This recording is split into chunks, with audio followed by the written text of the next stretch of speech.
No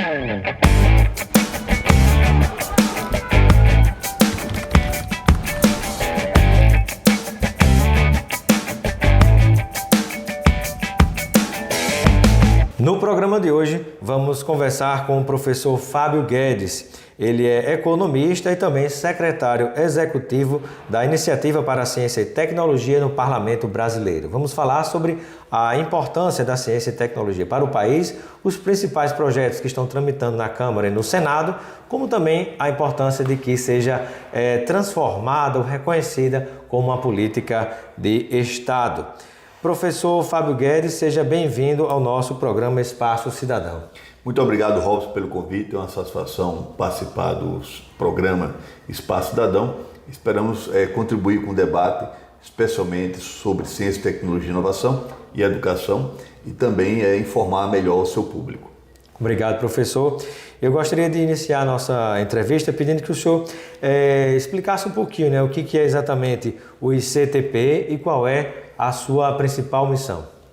Bem, Robson, a partir de 2015, o Brasil já vinha sofrendo o contingenciamento e cortes na área de ciência, tecnologia e inovação e também educação. Então esse problema foi se agravando, foi se avolumando e no final do ano de 2018 houve um movimento já de discussão desses cortes no Parlamento Brasileiro.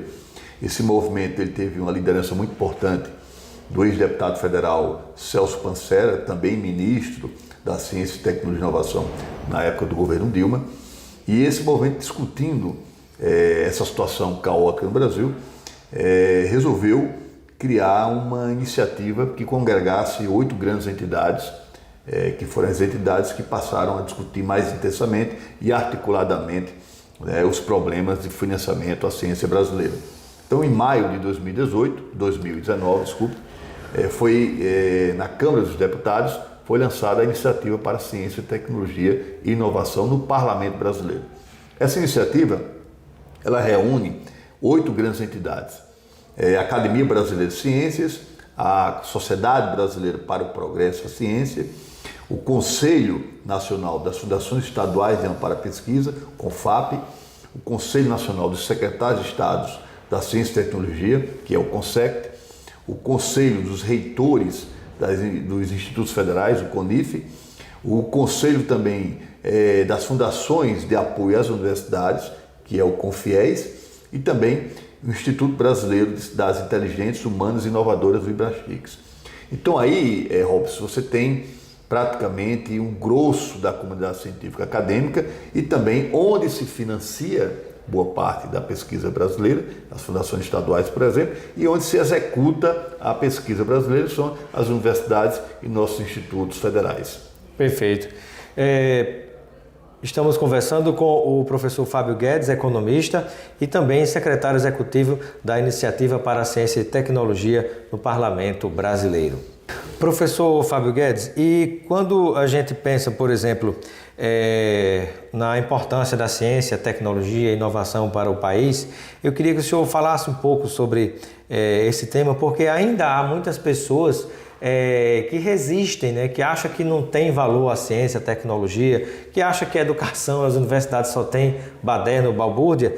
Então, me fala um pouquinho para aqueles que ainda sejam, digamos assim, incrédulos ou não entendam, não compreendam a importância do desenvolvimento de ciência, tecnologia e inovação no Brasil, para que a gente possa esclarecer melhor a essas pessoas. Bem, Robson, na verdade, nós vemos que uma parte da população brasileira, ela passou pela educação, fez o ensino fundamental, concluiu o ensino médio, entrou na universidade brasileira, concluiu a universidade brasileira e são profissionais em diversas áreas. É estranho você observar que uma parte dessa população que percorreu todo esse percurso é justamente uma parte da população que faz esse tipo de crítica, em vez de informar melhor e também revelar justamente o contrário do que se difunde no Brasil. Não é? Agora, é importante também dizer que a grande maioria da população brasileira não teve acesso, não é, ao ensino público de qualidade e sequer terminou o ensino médio. Então essa população, ela tem mais dificuldades de conhecer qual é o papel da ciência e a tecnologia e o desenvolvimento científico. Mas no dia a dia delas, muitas coisas remetem justamente ao papel da ciência. Desde, por exemplo, o uso do smartphone, né, as tecnologias aqui embutidas, como também no tratamento, tratamento também, procedimentos no campo da medicina e da saúde. Então, por exemplo, agora na pandemia, nós vimos o papel e a importância da vacina. Não é? Nós vimos também o papel e a importância dos protocolos sanitários, do uso da máscara. Então, tudo isso se refere ao conhecimento acumulado da sociedade, da humanidade, que permitiu com que a gente saltasse esse problema muito seriamente. Aqueles que insistiram em acreditar em versões, não é, que não tinham por base a ciência, infelizmente uma parte dessa população faleceu, porque não se vacinou, não é? Ou então uma parte dessa população viu familiares e amigos falecendo e também padecendo em hospitais públicos. Então a pandemia ela teve, infelizmente, esse papel educativo na sociedade brasileira, que é mostrar o papel da ciência no combate a um problema, não é, da natureza. Não é? Qual é o problema da natureza? Nós, como seres humanos, nós somos, digamos assim, insignificantes em relação à natureza. Ela sempre está conspirando contra nós, com bactérias, com vírus, não é? com catástrofes naturais, e a gente precisa entender e enfrentar a natureza e o funcionamento dela com conhecimento científico e acadêmico. Por isso que a sociedade ela deve seguir e acreditar na ciência e também nos nossos cientistas. Há pessoas que, por exemplo, não tiveram oportunidade de passar por instituições acadêmicas, né, universidades, participar de pesquisas, mas às vezes chega num posto de saúde e é atendido, né? Ali está uma política pública que foi criada com base em pesquisa, em ciência. Ali está um remédio que foi desenvolvido com base em pesquisa e ciência. Ali está um médico formado que veio a partir do desenvolvimento da própria ciência, né? Mas é importante a gente ver como ela está presente no nosso dia a dia de tantas formas. E, professor, a gente pode até pensar, né? Na hora que se comete um crime, para desvendar o crime tem ciência também, né? Tem ciência, porque, como diz aquele ditado popular, né? Contra fatos não há argumentos. Os fatos por si só, eles não explicam nada. Então, como você mesmo citou, quando há um crime, o crime ele não está explicado. Por isso tem investigação científica e também criminal para revelar o que foi que aconteceu. Muitas vezes, não é, Robson, em muitos crimes, eles têm causas, não é, que levam a orientação completamente diferente pela justiça. Não é? Por quê? Porque houve uma investigação por trás. E também tem um aspecto importante. O que levou uma pessoa a cometer um crime contra outra, por exemplo? Tem outros aspectos relacionados à questão psicológica, relacionados a questões da condição da saúde da pessoa naquele momento, e que podem, inclusive, amenizar até mesmo a pena. As pessoas elas cometem crimes umas contra as outras, nem sempre por questões relacionadas à maldade, a questão relacionada também à crueldade, mas também relacionadas à condição de saúde, condições psicológicas. Por isso que, né, existe a investigação criminal, que é o quê? É apenas um procedimento científico, com método, metodologia e também procedimento. Perfeito. Quando a gente pensa na própria autópsia, por exemplo, você vai no ITEP, Instituto Técnico e Científico da Polícia, né, para desvendar esse crime também, você vai encontrar a presença da ciência, da tecnologia, da inovação, né? O que seria, por exemplo, do próprio pré-sal, por exemplo, do avanço, do crescimento da Petrobras, se não houvesse desenvolvimento de ciência, tecnologia e inovação, né? Também, e eu não sou na Petrobras, um exemplo, como outro importante, Robson, no campo da produção de energia elétrica.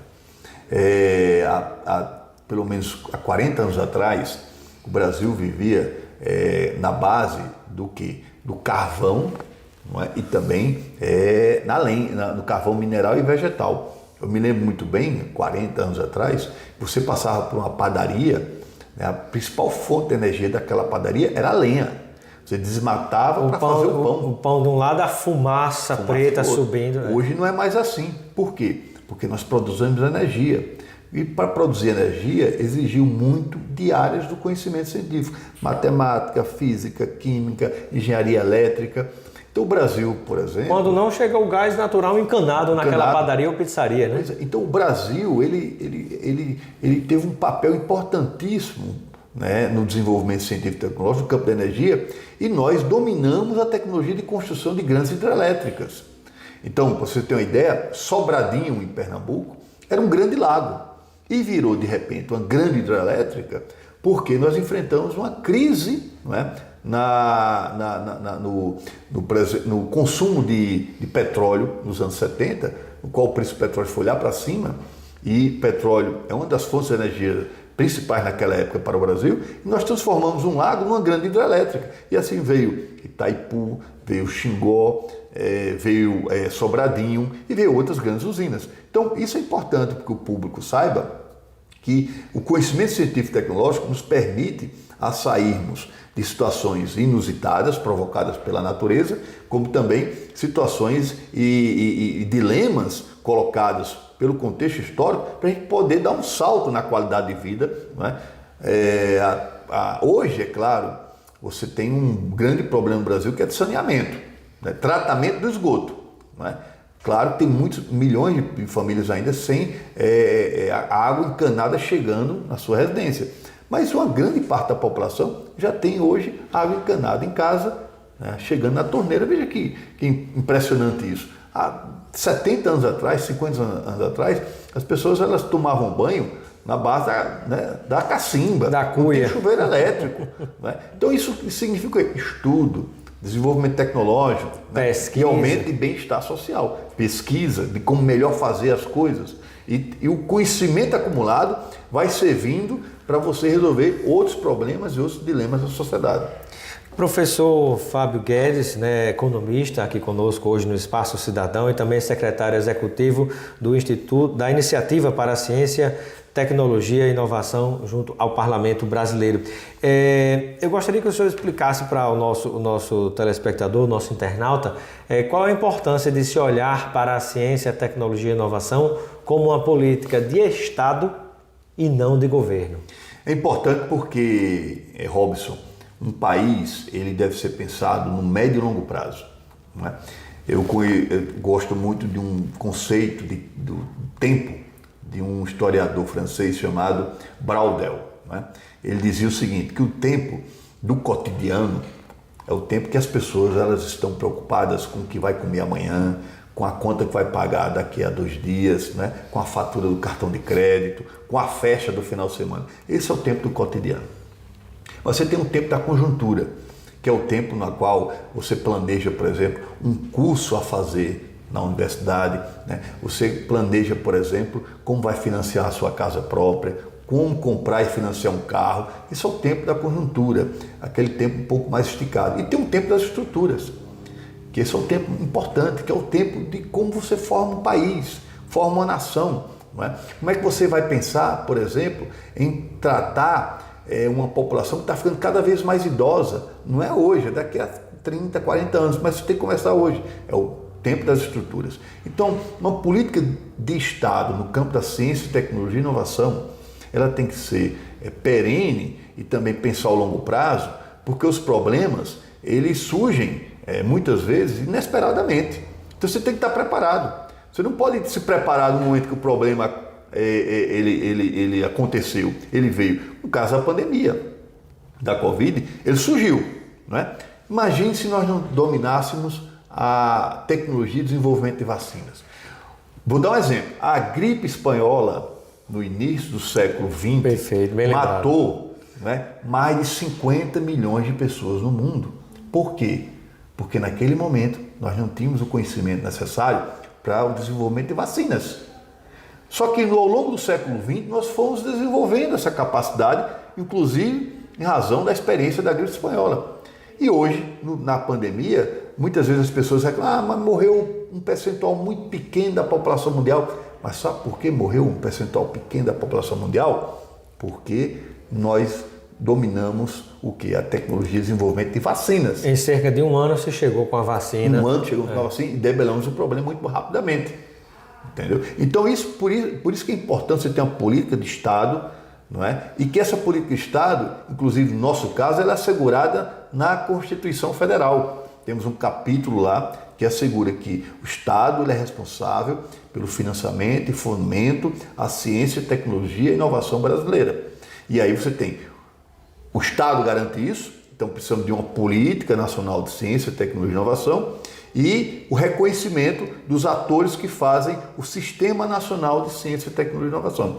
Inclusive, nós temos agora em discussão a elaboração dessa Política Nacional de Ciência, Tecnologia e Inovação e também estamos em elaboração pelo governo federal do Sistema Nacional de Ciência, Tecnologia e Inovação. Essas duas pautas são muito importantes para a ICTP. Nós estamos muito atentos à discussão nos comitês de discussão que estão vinculados ao Ministério da Ciência, Tecnologia e Inovação. Perfeito. Professor Fábio Guedes, e quando a gente pensa, né, você citou alguns, mas todo o conjunto de pautas, né, de assuntos, de temas que estão circulando pela Câmara e pelo Senado, né, no Parlamento brasileiro, no que diz respeito à ciência, tecnologia e inovação, eu queria que o senhor pudesse, de repente, citar mais alguns, né, com mais objetividade, ou detalhando algum ou outro, para que as pessoas tenham uma ideia realmente daquilo que está sendo feito no Parlamento brasileiro, articulado com todas essas instituições que têm capilaridade em todo o país. Bem, a ICTP foi criada, na verdade, né, como nós discutimos, Robson, para acompanhar a pauta de interesse da ciência, tecnologia e inovação no Parlamento e também a pauta da educação.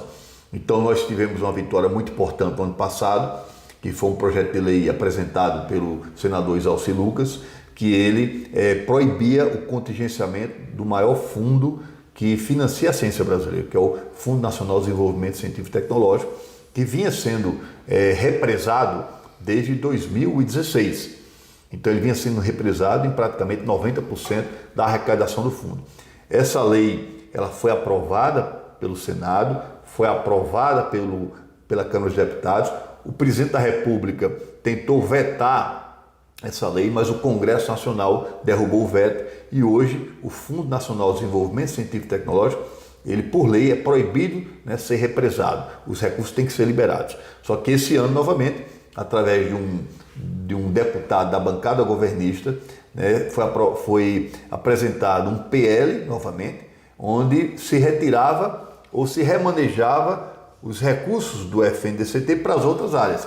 E, novamente, nós conseguimos uma excelente vitória na Câmara dos Deputados, né, ratificando o projeto de lei, a Lei 177/2021, apresentada pelo senador Isalci. Então, é proibido, de fato, você retirar dinheiro do fundo que fomenta a ciência brasileira. E tem outras pautas importantes, como a medida provisória 1112/2021, que é uma medida provisória que cria o programa Renovar, um programa do governo federal, que é para retirar de circulação no Brasil caminhões de carga pesada e tem mais de 3 décadas de uso e transformar a sucata desses caminhões.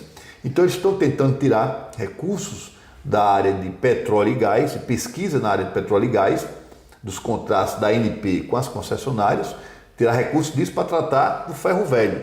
Então a gente está muito atento a essa pauta no Congresso Nacional.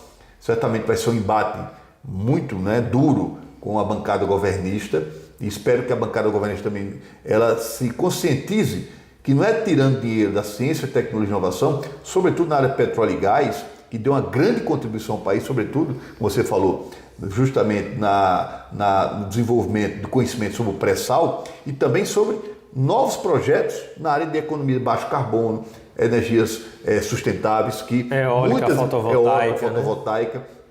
Onde muitos institutos, cerca de 95 institutos de ciência, tecnologia e inovação, trabalham nessa área de petróleo e gás, novas alternativas, né, poderão sofrer se recursos dessa fonte, da ANP, forem retirados para poder tratar do ferro velho de caminhões. Então estamos muito atentos a essa pauta. No retorno do Congresso Nacional agora em agosto, vai estar em discussão.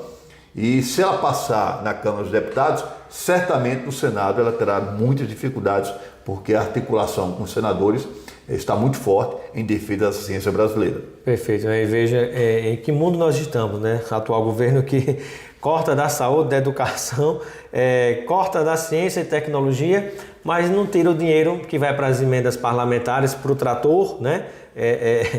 Do orçamento secreto, que serve para comprar apoio parlamentar e alguns parlamentares irrigarem as suas bases político-eleitorais nos municípios brasileiros, né? Lamentavelmente, né? E veja que mais cortes na educação foram anunciados no nosso país, né? Tirando dinheiro das universidades e dos institutos federais, né? Algumas vão correr o risco de fechar se isso for mantido, mas é o mesmo país, o mesmo governo que cerca de 2 anos, 1 ano atrás aproximadamente, né?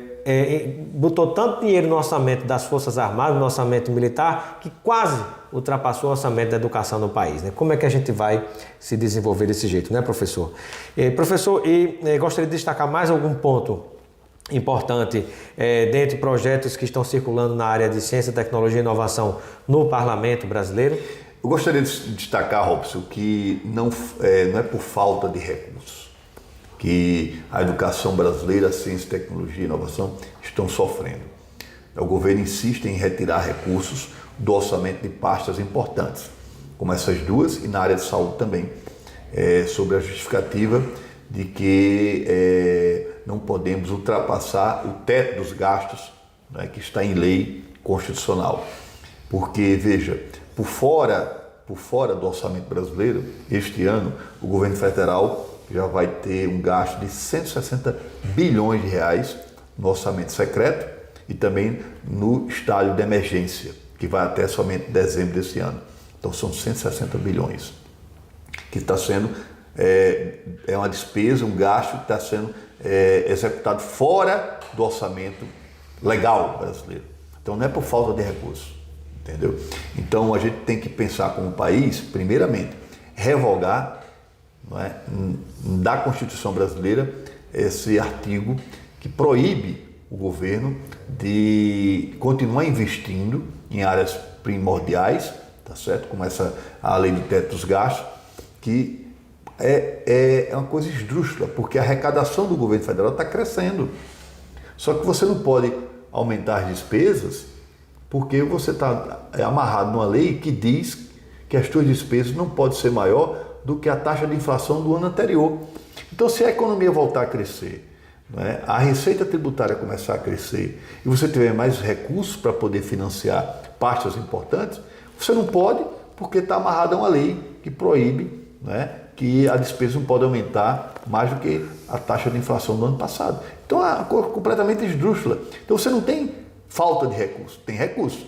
Agora, há uma lei constitucional aprovada no governo Temer, que é um único lugar do mundo que tem essa lei, que está emperrando o Brasil, emperrando as políticas públicas e também emperrando a possibilidade de termos mais crescimento econômico e desenvolvimento. Interessante, né? Existe teto para a saúde, para a educação e outras áreas importantes, mas não tem teto para juros em relação aos bancos, juros que remuneram a dívida pública, não tem teto para aumento de combustíveis, né?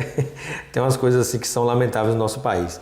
Mas eu quero agradecer a participação do professor Fábio Guedes, economista e secretário executivo da Iniciativa para a Ciência, Tecnologia e Inovação no Parlamento Brasileiro. Seja sempre bem-vindo, professor. Eu deixo um momento final para as suas despedidas junto a todos aqueles e aquelas que nos acompanham. Nós agradecemos, Robson, a você, ao Espaço Cidadão. Esperamos que tenhamos atendido as expectativas do seu público e ter contribuído com a discussão sobre as políticas públicas na área de ciência, tecnologia, inovação e educação. E também torcemos para que esse quadro tão duro da realidade política e econômica brasileira ele seja modificado em muito breve. Perfeito, muito obrigado, professor.